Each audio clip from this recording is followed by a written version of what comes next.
Lalabas ba si Gutesa? Lalabas ba ang 18 Marines? Lalabas ba si Saldico? Definitely lalabas.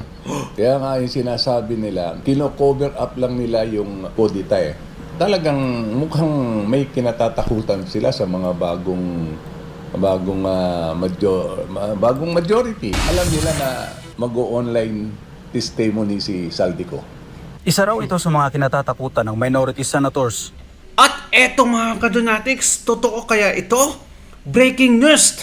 Nako, may niluluto na naman ang gobyernong Marcos, alright? Para hindi matuloy yung flood control investigation. Bakit ito? Basahin natin ng mabilisan mga kadonatics. Ayan.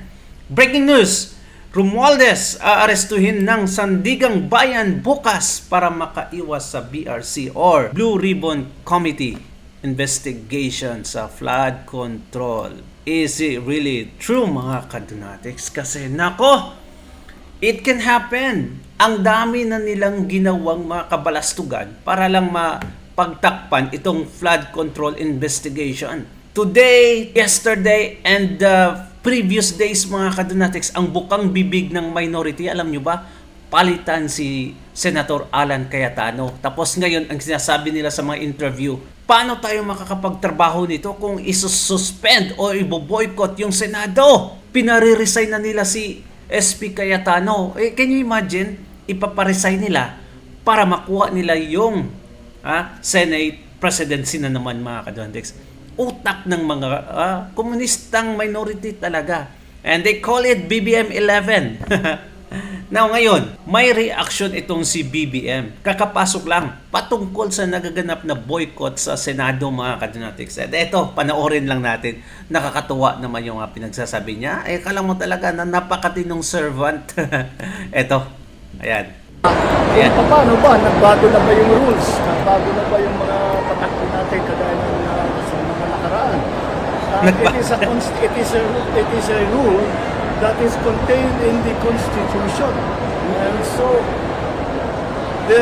I'm afraid, whatever, all these events that we have been witnessing has thrown the Senate and its leadership into the whole Senate into disarray. It has discredited the leadership, and it has stopped the essential business of legislation in government. Parang umiiyak na dito si The Junior mga kadonatics. Ano, wala kang control sa Senado? Co-equal branch kayo no? Independent. So, very hard for him to control the Senado mga kadonatics. And now, majority pa talaga tayo. At least, I'm very happy for Senator Marcoleta na may kaagapay na siya ngayon mga kadonatics. Noon kasi sa HOR, okay? Siya lang yung mismo talagang, pumapalag sa lahat ng mga kabalastugan ng mga congressmen. At dito sa Senado, at least, nasa majority sila na same yung paniniwala nila mga kadonatics. At kudos to the braveness of Senator Alan Cayetano. Kakaiba mga kadonatics. Alam niya na batikusin siya ng media or kakabilang grupo mga kadonatics sa ginawa niya, pero yung ginawa niya is for the right. Gustong-gusto kasi agawin na agad-agad ang Senate presidency para mapagtakpan yung Blue Ribbon Committee na investigation sa flood control. The two other departments continue to work. The executive continues to work. The judiciary continues to work. Why does the legislation decide? Why does the legislature decide to stop working?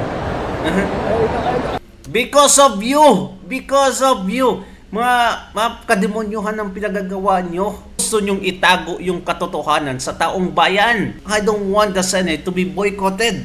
Dapat magtrabaho yan sila. But kung for the sake of the Filipino people na malaman natin yung katotohanan, managot yung mga responsable sa flood control anomaly, so be it. Kahit pa isang buwan mga kadonatics na i-boycott nila, wala akong problema. Para lang, dapat lang managot yung mga na-mention na names sa flood control. I don't understand that. You don't understand because ikaw. I talked to my fellow senators at the time I was senator, We cannot figure out bakit nagkaganito. Ano nangyari? Paano tayo napunta rito? Where the best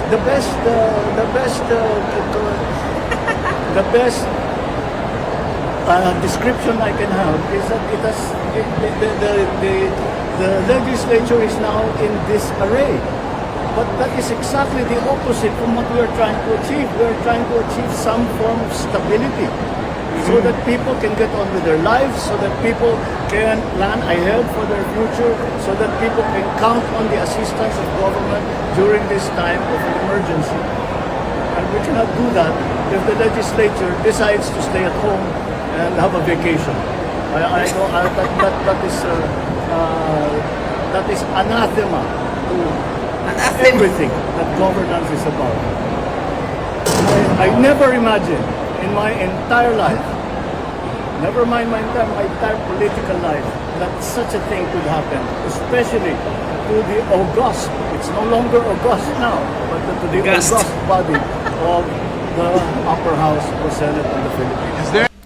Makita mo talaga na sobrang disappointed ni Marcos Jr. mga kadunatics, na para bang paano ko ba ano ba ang gagawin ko? Hindi ko kasi makokontrol ito independent body kaya mga kadunatics, that's against the rules. The only thing na makontrol niya ang Senado is to declare martial law, where we are already in martial law. Of course mga kadunatics, hindi yan gagawin ni Marcos Jr. na control niya through military ang Senado, kasi that would be already a declaration of martial law.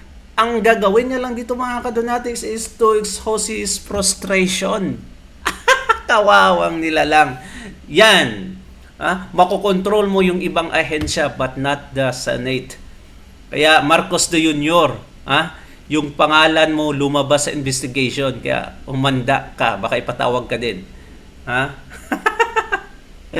Anyway, ito mga kadunatics, panoorin natin itong magandang sinabi ng isang political analyst. Sobrang ganda. Ito. Lalabas ba si Gutesa? Lalabas ba ang 18 Marines? Lalabas ba si Saldico? Definitely lalabas. Kaya nga yung sinasabi nila, kino-cover up lang nila yung una, siguro. Dahil alam naman nila na may kodita At dito, talagang mukhang may kinatatakutan sila sa mga bagong majority.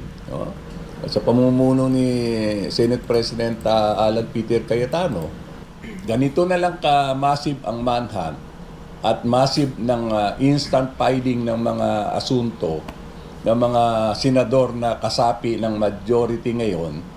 Gusto talaga nilang madurog ang majority dahil pag wala na, mapailan yung iba, sila na ang majority. So talagang ginagawa nila ng paraan yun dahil ayaw nila na mabuksan ng Senate ang investigasyon, lalong-lalo na makonvene ang Blue Ribbon. Connivance to, conspiracy to. Kasi lahat ng senador na nasa lineup, si Chovy Tiangco na nga rin mismo yung campaign manager nila na lahat ng na deliveran din nila ng campaign pa nila Dahil sa panibagong liderato ngayon sa Senado, sa ilalim ng pamumuno ni Senate President Alan Peter Cayetano at sa bagong chairmanship ng Senate Blue Ribbon Committee, posible umanong lumantad sa Senado si resigned Congressman Eli Zaldico. Ayon ito sa isang konsehal ng Quezon City. Si Almar Forzuelo magbabalita. Alam nila na mag-o-online testimony si Zaldico. Isa raw ito sa mga kinatatakutan ng minority senators kapag tuluyan ng nag-convene sa Senado ang Blue Ribbon Committee. Ito ang inahayag ni Councilor Rani Ludovica ng 2nd District ng Quezon City sa eksklusibong panayam ng SB9 News. Paliwanag ng konsehal, hindi raw lingid sa kaalaman ng marami na malawak ang korupsyon sa bansa dahil halos lahat umano ay nabayaran. Wala ring naging resulta noon ang pagtestigo ni Senate whistleblower at dating Marine Sergeant Orly Gutesa. Alam naman natin lahat di ba? Ilang hindi lang naman ang isang tao nagsalita ang dami. Ang dami nagsalita. Nagkatugma-tugma nga nung lumabas yung mga taong ito Pero nung lumabas ng taong ito, anong ginawa, di ba? Sinupress.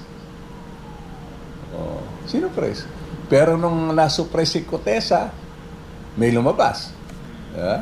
Kaya ito raw ang nais ayusin ng bagong liderato ng Senado sa pangunguna ni Senate President Alan Peter Cayetano. Ngunit ayon sa konsehal, matagal nang alam ng minority ang naturang hakbang ng kasalukuyang mayorya, kaya ginagawa umano nila ang lahat upang mapigilan ito. Lalabas ba si Gutesa? Lalabas ba ang 18 Marines? Lalabas ba si Zaldico? Definitely lalabas. Kaya nga yung sinasabi nila, kino-cover up lang nila yung una, siguro. Dahil alam naman nila na may kodita At dito, talagang mukhang may kinatatakutan sila sa mga bagong majority. Sa pamumuno ni Senate President Alan Peter Cayetano. Sa kasalukuyan, ang Senate Blue Ribbon Committee ay pinamumunuan ni Senator Pia Cayetano bilang chairperson. Nagsilbi namang vice chairpersons sina Senator Jingo Estrada at Senator Rodante Marcoleta. Kabilang naman sa mga miyembro sina Senator Chis Escudero, Senator Bongo, Senator Amy Marcos, Senator Robin Padilla at ang magkapatid na Villar. Kaya hindi na umano katakataka kung bakit inuusig ngayon ang liderato ni Cayetano sa Senado at sinampahan ng mga kaso ang ilang miyembro ng mayorya.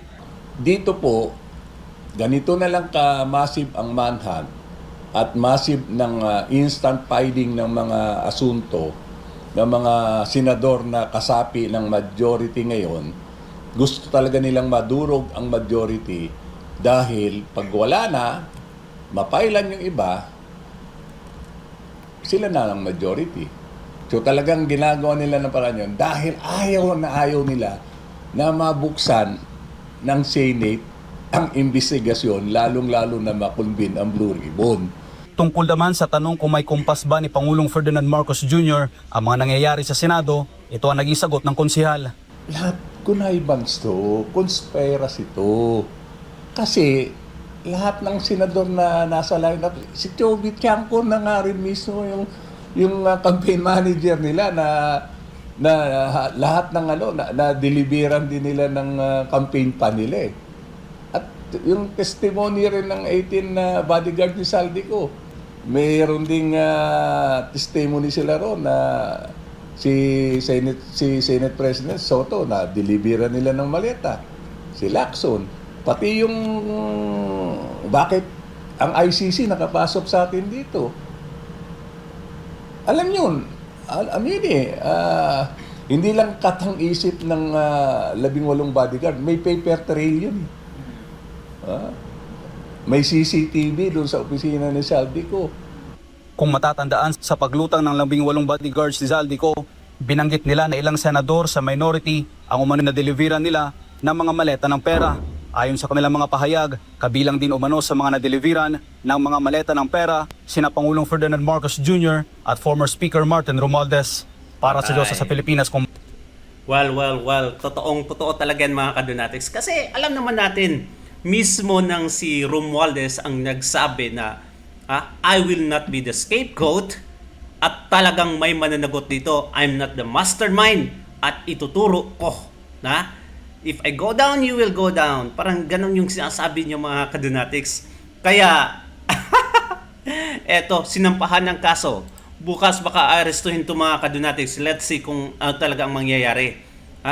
Kasi ipapatawag to si Martin Romualdez Ipapatawag talaga sa Blue Ribbon Committee. Magkaalaman kung ano talaga ang mangyayari bukas. Kung aarestuhin, alam na natin kung anong mangyayari. Di ba?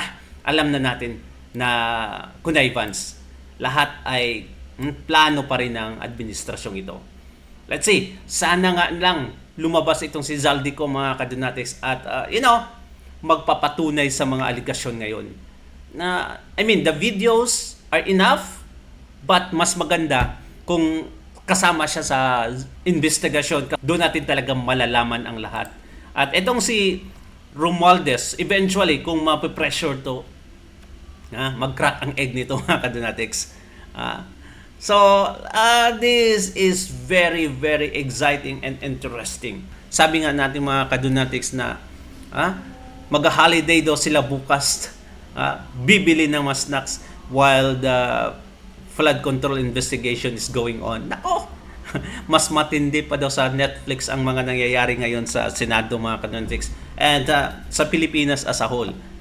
Comment down below at babasahin natin. Thank you so much and God bless you, mga ka-Netflix. Ingat palagi. Bye-bye.